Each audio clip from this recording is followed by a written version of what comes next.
I'm IORA and this is Collab Theory.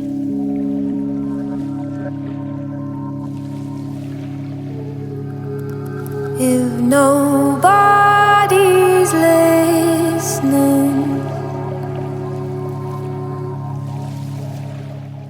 This is Mandy Wigby, and Mandy has made in the past all sorts from like proper dance music and then kind of more experimental stuff. More recently she's been making sound installations and short films. And this is Collab Theory. This is IORA, and you make kind of folktronica music, quite experimental with harmonies, and there's some funk in there and a bit of pop. I think it's a really interesting eclectic mix, and this is Collab Theory. And we all fade away. Okay. Oh, I did everything. Let me try. Got so much hair. What are you doing there, Mandy? Do you not remember? We drew it in. We drew it in. Hold it. So in this project I'm really excited to work with Mandy, and I'm just really wanting to kind of just learn all about the way that you work really, and kind of, because I'm getting more into production but I'm very much self-taught, so I think it's just quite nice to see how other people work creatively and where they start from, and also to like have like an end point to aim for. Because quite often on other projects I've not just worked with one person and there's not been like you have to make a track, so it's been really cool it will be really cool to make a track with someone and learn loads from Mandy.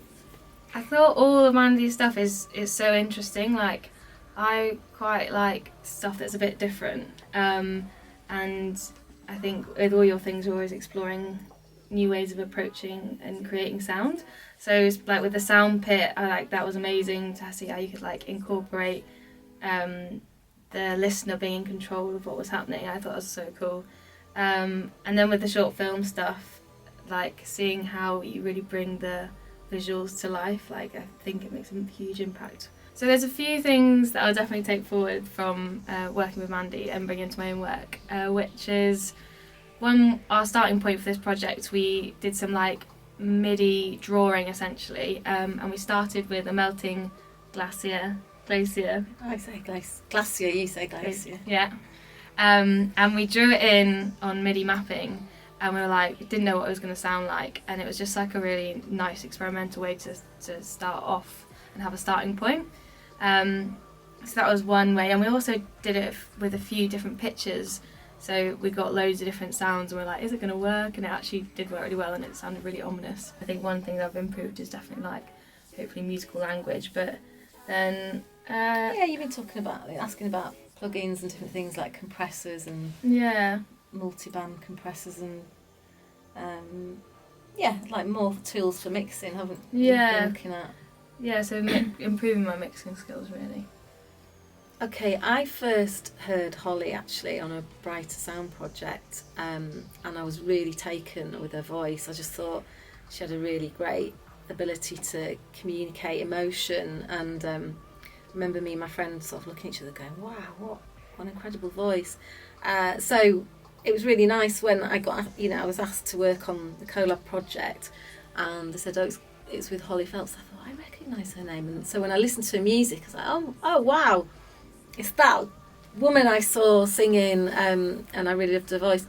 And and again, her music, it's very individual. I like the fact she uses a lot of harmonies and looping, and kind of doesn't shy away from being experimenting, away from the usual kind of ideas of what pop music should sound like, or the way that music should be, where it should be structured. I think collaboration is really important, because sometimes you'll work with people who will really push you in a different way, so they can push you completely out of your comfort zone or through sort of musical boundaries, or genres into something you might not have thought of trying before.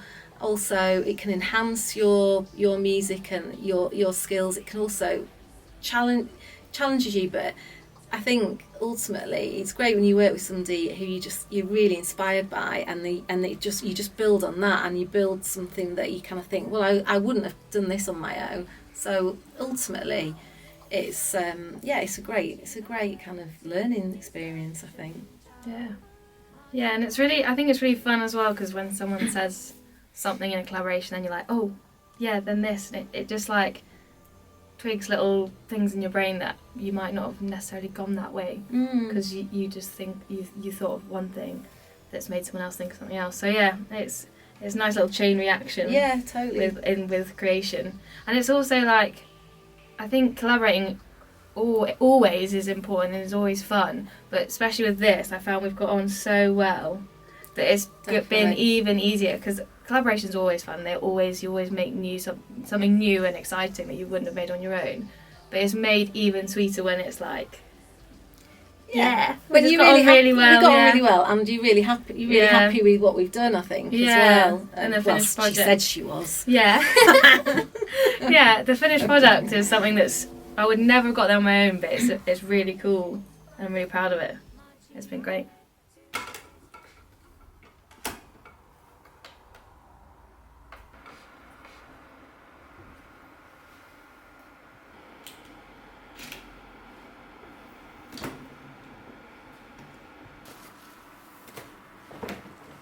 It's more spontaneous, and it's like never gonna happen again, sort of thing.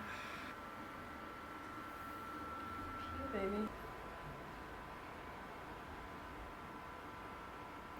Hi, my name is Debbie Collins, also known as Floriferous, and I'm a visual artist based in Manchester, and I've been working with IORA and Mandy on a collaborative project for Reform Radio. I suppose I really wanted to challenge myself to hone my skills more and to try some new things that I hadn't done before. I suppose I also wanted to do this project in the hopes of future opportunities coming from it, and just the chance to work with new people that I hadn't worked with before, because I like to collaborate. So when I first heard the track that Holly and Mandy made, it didn't have any vocals on it yet, but I did know what the content of the song was going to be. So knowing that the song was going to be about climate change, even without the lyrics, I got a very sort of visceral reaction, and I could totally hear where they were going with the message in the sounds that they used. But I was really excited to work on it because it had so many different textures, and it sounded really experimental, like nothing I'd ever heard before.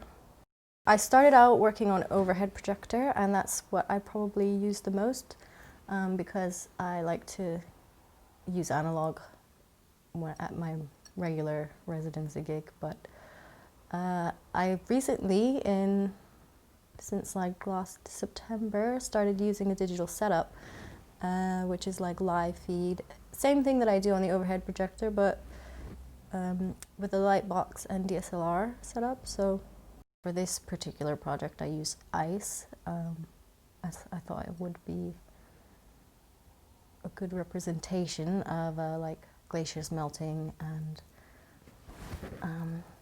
one of my favorite things to use is prisms, because you can get a lot of really cool effects with them. But it's all based around liquids, so sort of like a 60s psychedelic liquid light show. So it's a bit like a science experiment as well as an art piece, combining things like isopropanol and oils and inks, and just playing around with it and having fun. Marching our way to destruction.